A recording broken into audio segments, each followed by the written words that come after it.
All right, we're talking skin, people. That's right. I'm here with this dermatologist, Dr. Whitney Bowe, and she's going to give us the 411 on your burning questions when it comes to your skin.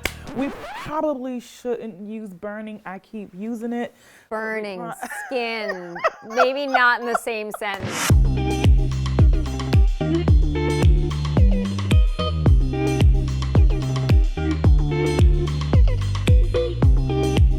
All right, I have all the receipts for Dr. Whitney Bowe. She is a board-certified dermatologist. Boom! A doctor for 15 years, practicing dermatology for the last 10 years. Pow! And she graduated from Yale University. Ready? Boom! You might recognize her from one of her viral videos on TikTok where she's known for #ThatBoGlow. Hello, girl. All right, internet, let's see what's on your mind, but keep it clean, please. Question number 1. What do I do if I have skin that looks like this? Now, see, as you can see, it's a little red and has bumps all over. I'm curious what it is. What is that? What's going on here? This is something called Keratosis pilaris. You can call it KP. Some of my patients actually call it chicken skin or strawberry skin. And you can see why. I mean, these little red scaly bumps, they're very, very commonly found on the outside of the arms, on the outside of the thighs. You can even see them on the cheeks. They're harmless. They can be annoying. We actually see an association between KP and people who have eczema or really dry skin, and KP tends to get worse during the winter. Now, some people can outgrow KP, but most of the time you're kind of stuck with it. It's what we call a chronic condition. So there are things we can do to make it look less red, feel less rough, but it's really hard to cure keratosis pilaris. So keratosis pilaris is a little more than just goosebumps. Is there any way we can treat this? So yes, there are definitely things you can do right at home.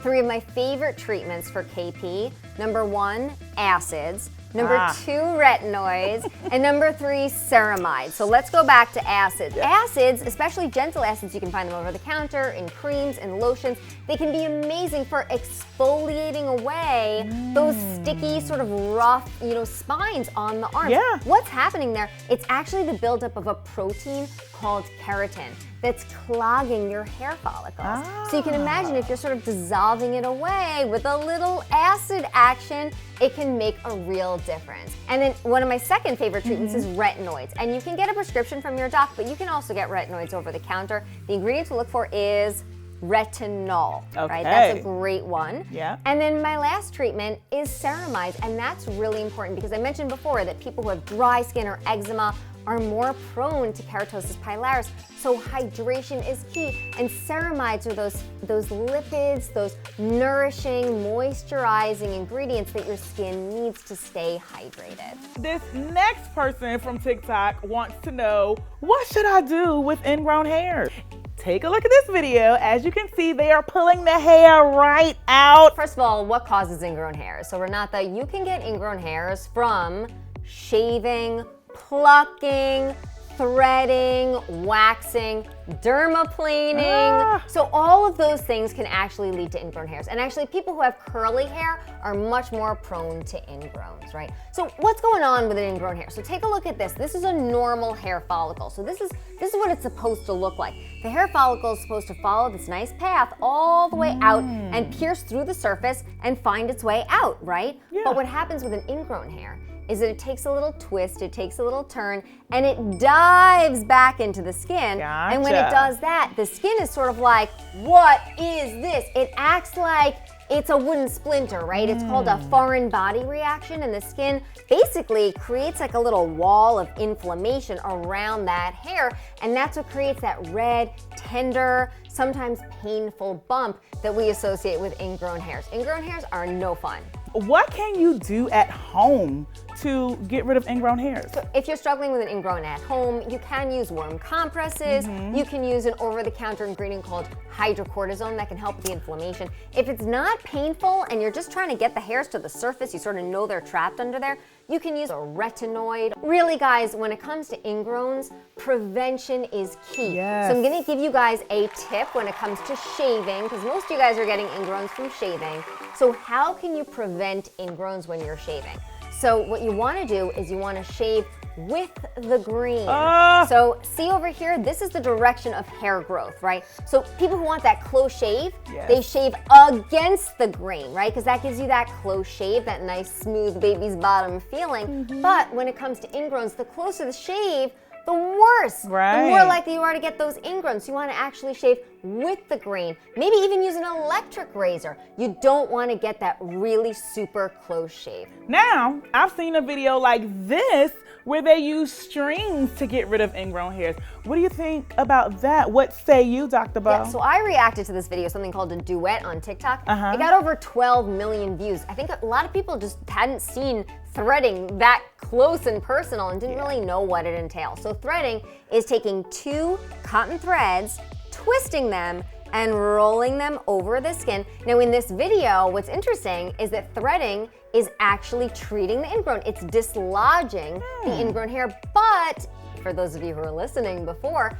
threading can also cause ingrowns. So it really depends on who you're seeing. You want to go to somebody really experienced, but if you're really looking for a long-term solution when it comes to these ingrowns, definitely ask your dermatologist about laser hair removal. That's something we talked about in an earlier video, so if you missed that one, make sure to subscribe. All right, Dr. Bowe, now you know I love me a good old serum now that I have a proper skincare routine. But this question has to do with a popular serum that's getting a lot of buzz. And this serum is vitamin C serum.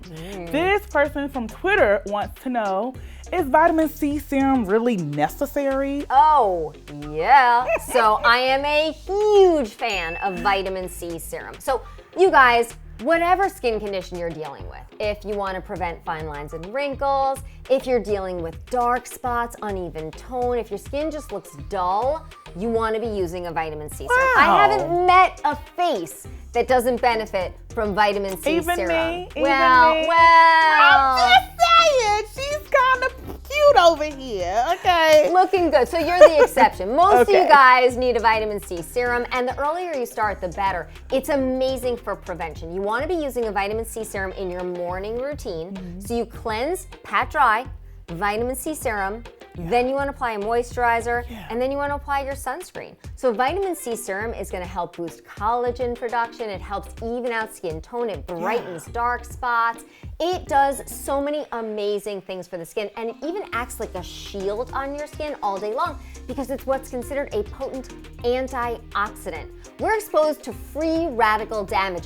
Free radicals. Look at all these free radicals. They're like little missiles. Look at them. They're attacking our skin all day long, right? From the ultraviolet rays and the blue light from our devices and the pollution in the air. And that's aging our skin. It's causing acne. It's causing brown spots. But vitamin C is like your shield. It's your shield of armor. Okay, so you want to invest in a good vitamin C serum. And there's actually these new forms of vitamin C that are much more stable. So fancy words, things like tetrahexyldecyl ascorbate. I went to a lot of school to say that out loud. But basically, you're looking for these new stable forms of vitamin C, and you want to be using your vitamin C serum every single morning. Dr. Whitney Bowe, you be in the know. I just rhymed there. Listen, everybody, comment below with your pressing health questions. And of course, hit subscribe here to the Health Channel to get more answers from medical experts on the questions you want to know.